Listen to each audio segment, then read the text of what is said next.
Okay, everybody, listen. I fucked up.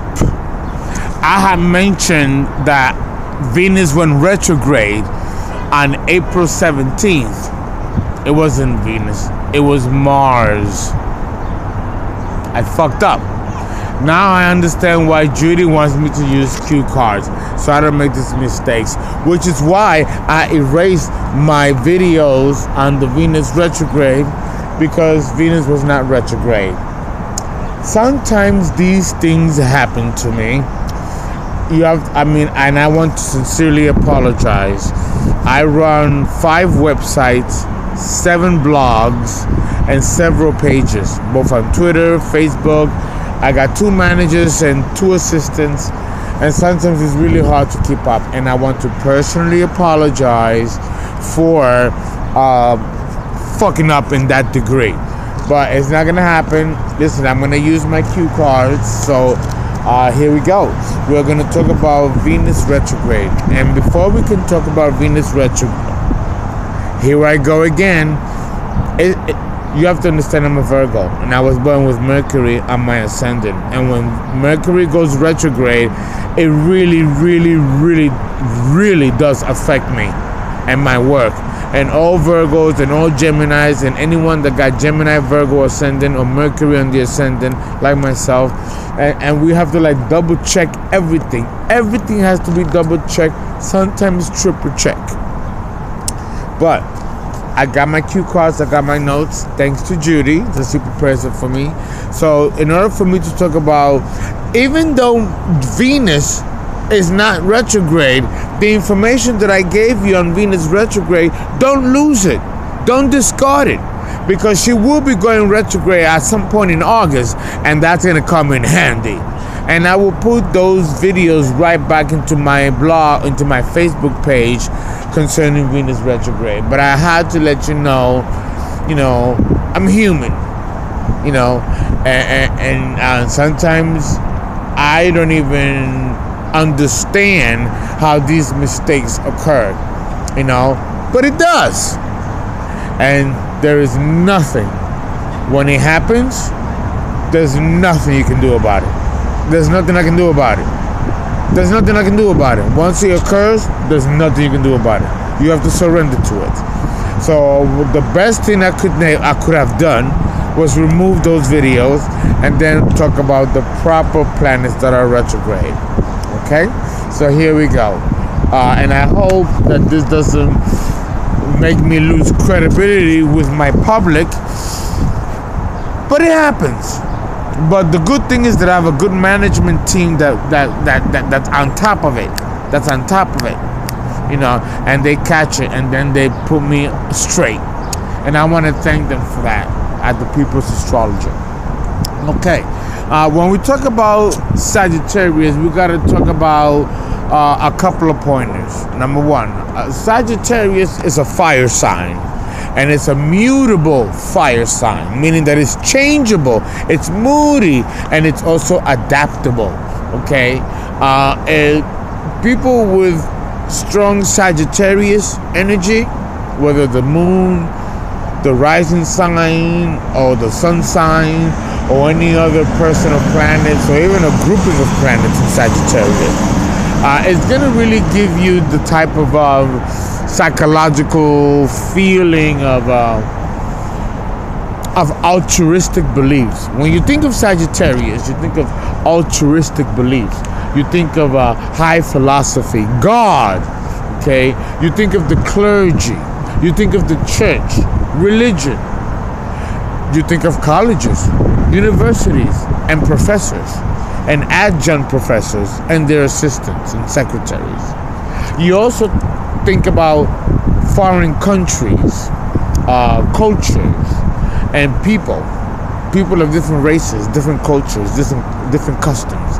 All of these things fall under the realm of Sagittarius. And then you also have, on the business aspect, the publishing industry. The publishing industry is also very Sagittarian. Okay? Sports, the Olympics, Wimbledon, and all other types of related sports and physical activities. All of these things relate to Sagittarius, okay? Competition, competitiveness. Also, when you're dealing with personal opinions and the opinionations of people, Sagittarius can be quite arrogant and quite opinionated, and in a very dogmatic way too, where you cannot mess with them, boop boop, because they are, they believe what they believe and they know what they know, and you cannot say anything to them about it, and they are gonna fight you tooth and nail, and they will sweep the floor with your face when it comes to philosophy, religion, high ideals, the higher mind. Sagittarius deals with accumulated philosophies, accumulated logos throughout the ages. These people don't need to go to school to know the fabrics of life. These people don't need to be agnostic or take a vow of celibacy for spiritual atonement. They already come here with that atonement and with that insight. Sagittarius is the sign of prophecy, the seer, the third eye. They know what they know. They don't know why they know what they know, but they know what they know, and they can be pretty prophetic. It's a pretty intense sign. It's ruled by Jupiter, the king of the gods, Zeus in Greco-Roman, culture. Or Obatala in the African pantheon of the Yoruba, Olondumare, whatever you want to call them, whatever religion, whatever culture, whatever pantheon, it's all the same. And that's the top dog. Okay, so understand that this is the sign of Sagittarius. Now, let's talk about the planet Mars. The planet Mars relates to Aries. And we have that planet retrograde right now. And it's been retrograde since April 17th. And it'll go direct at some point in June. Now that's a long time for the energy planet to go retrograde. You have to understand that all of us got Mars in our birth charts. And wherever Mars falls, as far as the astrological houses, is where the effects of the retrograde will take place. And because Mars is in Sagittarius, wherever you have Sagittarius in your birth chart, where Mars is now, is where you're going to experience the negative effects of the retrograde. Okay? But first, let me talk to you and let you know what Mars is and what it symbolizes, and what it symbolizes when it's retrograde. When Mars, you have to understand, is the planet of energy. It is the energy planet. Okay? It is the planet of sexuality, the planet of virility, masculinity, men, sex, force, whether passive or aggressive. All of these are Mars influences. Aggression is another Mars energy. Now, to talk about the negative aspects or the retrograde aspect of Mars, we go with low vitality, low energy, lack of drive, lack of ego, weakness of body. You might have body aches and pains, whereas you didn't have before, and it might take you a longer process to recuperate. There might be difficulty in getting things done. Remember, Mars is the action planet. So if it's retrograde, it might take you more energy to get the simplest tasks accomplished or done. Okay? There might be withdrawal, either psychologically, because energy is energy. Either it manifests psychologically or physically. Physically, you could be running a marathon, or running an office, or a company, or a conglomerate. But emotionally, it could be that you don't have the energy to fight. Let's say you have cancer, and Mars retrograde, you can't go through any more chemo. You can't go through any more pain. You're tired. You want to give up. There isn't enough reservoir of energy when Mars is retrograde. Okay? And then you have, and when that occurs, you have unbalance. Things are not balanced when Mars is retrograde, because that's our energy planet. That's our libido. And if we're not going to use our libido to have sex, we're going to use our libido to perform tasks. Because energy is energy. You know, you can't split energy. Either you use it to have sex and procreate, or you use it to create other works.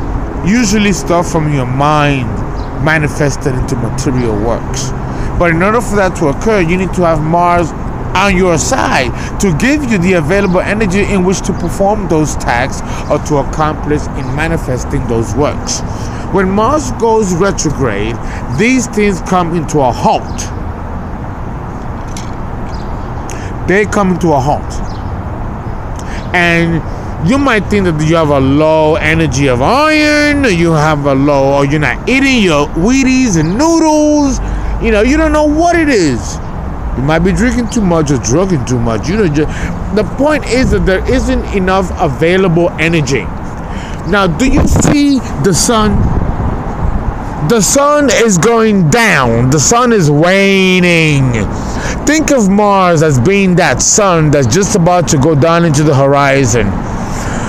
The sun is at its optimum when it's in the midheaven, when it's on top doing a dial, right? And that's when we experience the most optimum of energy.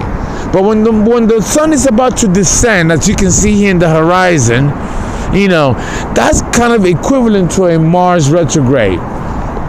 There isn't available energy when Mars is retrograde, which means that you have to work harder to accomplish even the simplest of tasks.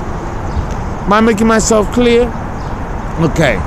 So, but at the same time, when Mars is on retrograde and on a psychological basis, let me take my sun off because the sun is going down. When Mars is retrograde on a psychological basis, you feel self-defensive, reactive. You know, you might get touchy and moody. You know, people might say something and you might take it personally. Might be offended. You don't mean to be, but it happens. Okay? Now, that's Mars.